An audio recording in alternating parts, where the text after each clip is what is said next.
ମନକୁ ଆଗରୁ ଦହଲ ମାନେ ଲୁଡି ଭଣିଆ ଦହଲ ହେଇ ପଡୁଥିଲା ପଙ୍କ। ଆଚ୍ଛା ଏପଟେ ସାତଟା ଶଗଡ଼ ଯାଉଥିଲା ଖୋର୍ଦ୍ଧା। ଆଚ୍ଛା ବୁଝିଲ ଦହଲ ରାସ୍ତା ଥାଏ ଗୋଟେ, ଏଇ ରାସ୍ତାରୁ ସବୁ ଖସି ଯାଇକି ଦହଲ ଭିତରେ ପଶି ଯାଇଛନ୍ତି ସବୁ ଗଳିଗଲେ। ଏସବୁ ତାପରେ କେମିତି ସେତେବେଳେ ସେ କରିଦେଇଥିଲେ? ବ୍ରିଟିଶ ଶାସନ କରୁଥାଏ ଦେଶ। ଆଚ୍ଛା ବ୍ରିଟିଶ ଅମଳରେ ସେ ଆଉ ତ ଉଦ୍ଧାର ହେଇପାରିଲେଣି ସେମାନେ। ଲୋକ ଆସିଲା ବ୍ରିଟିଶ ସେଇ ସମୟରେ କାମ କରି ସବୁ ବନେଇଦେଲା। ତାପରେ ଜନତା କଂଗ୍ରେସ ଶାସନ ଚାଲିଛି, ଆରମ୍ଭ ହେଇଛି କାମ। ମାନେ କୂଅ ହେଇଯାଇଛି ସେବେଠୁ ଆଉ। ହଁ ସେବେଠୁ କୂଅ ହେଇଯାଇଛି, ସେବେଠୁ ପାଣି ଚାଲିଛି ତା ଦେହରେ ଆଉ। ସେମିତି ପାଣି ଅହରହ 24 ଘଣ୍ଟା ପାଣି ଯାଉଛି। ଦେଖିବୁ ନା କୁଣ୍ଡକୁ ତ ପାଇପ୍ ଲାଗିଛି ଯାଉଛି। ଏପଟେ ଶୀତ ଦିନେ ଗାଧୋଇବାକୁ ବଢିଆ। ଏ ପାଣିଟିରେ ତାପମାତ୍ରା 60 ଡିଗ୍ରୀ ସେଲସିୟସ୍ ରହିଛି, ଯେଉଁଥିରେ କି ପାଣି ତପ୍ତପ ହେଇ ଫୁଟୁଛି। ଓକେ, ନେକ୍ସଟ ୟୁଜ୍ ହେଉଛି ମାନସିକ କୁଣ୍ଡ। ଗାଇଜ୍, ଏଠି ଲୋକମାନେ ମାନସିକ କରି ବୁଡ଼ ପକାନ୍ତି। ମାନସିକ କୁଣ୍ଡ ଏଇଭଳି ତା ଭ୍ୟୁଜ୍ ରହିଛି।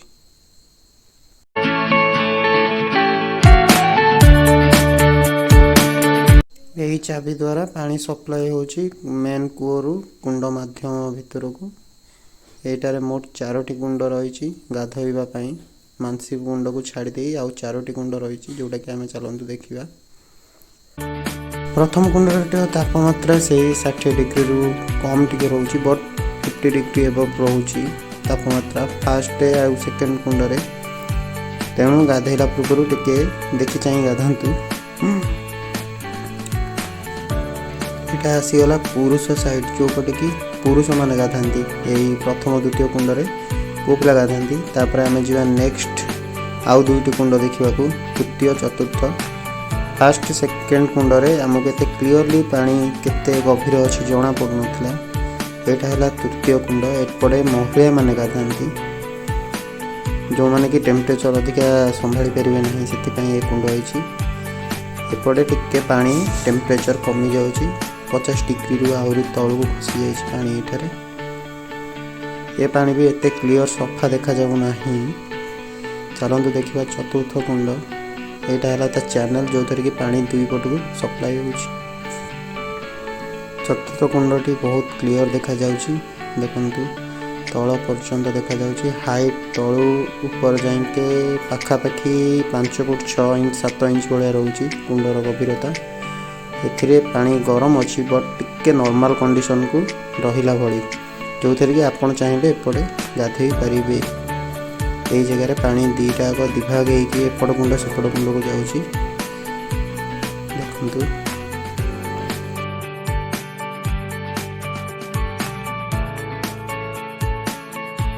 ଯେହେତୁ ଆମେ ଖରାଦିନେ ଏଇ ଜାଗାକୁ ଯାଇଛୁ, ଦେଖନ୍ତୁ ଖରାଦିନେ ଏତେ କ୍ଲିଅର ରହୁଛି, ସେଥିପାଇଁ ଆପଣ ଦେଖିପାରୁଥିବେ ଚାରିପଟକୁ କ୍ଲିନଲି ୱେଦର କ୍ଲିନ୍ ଦେଖାଯାଉଛି।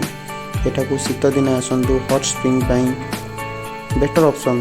Khordha hot spring Atri.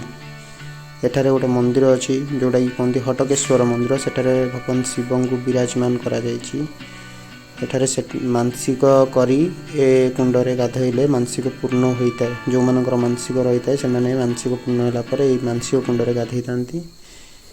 ଏଠି ବି ପାଣି ରହୁଛି, ସେଇ ଟେମ୍ପରେଚର ଟିକେ ହାଇ ରହେ। ଏଇଟା ହେଲା ପାଣିର ଚ୍ୟାନେଲ ଚାବି, ଯେଉଁଥିରେ କି ସେଣ୍ଟର କୂଅରୁ ପାଣି କୁଣ୍ଡ ମାଧ୍ୟମକୁ ପଠାଯାଏ।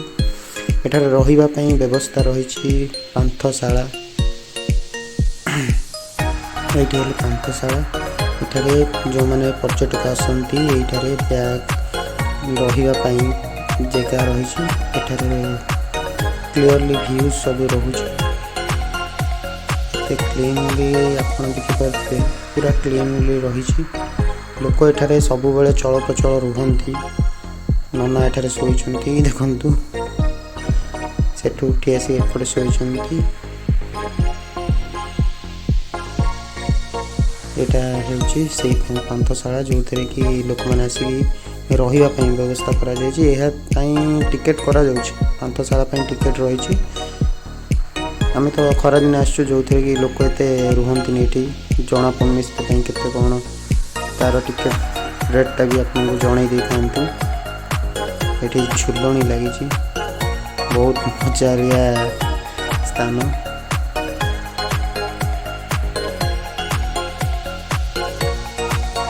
चलते झुली जा बहुत दिन पर झुलणी देखा मिलला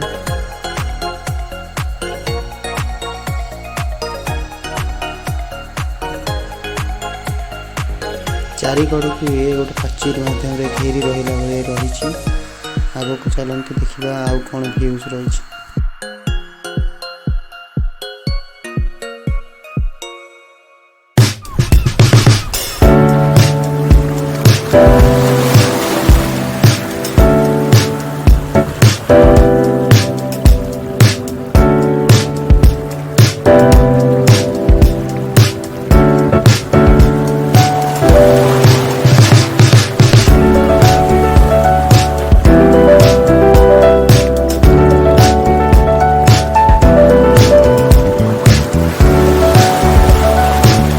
फ्रेंड्स यहाँ हूँ अट्रीर पाचेरी जोटा कि कहते चारिपट पाचेरी दि जाइए देखु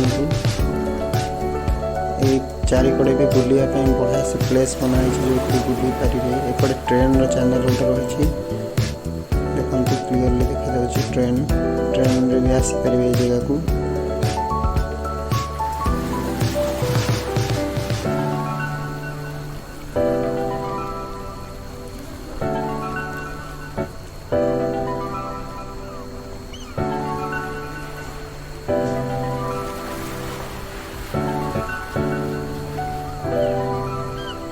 चारिकड़े चलवाई यही भाया मार्बल फार्बल पकई यहाँ हूँ पांथशाला देखु क्लीयरली देखा जाऊँगी यहाँ हूँ पांथशाला जो कि एठारे आसवा पर्यटक माने रहिबार व्यवस्था करा जाए जो माने एठारे रही पारंती बुलवाई आसती से पांथशाला होता है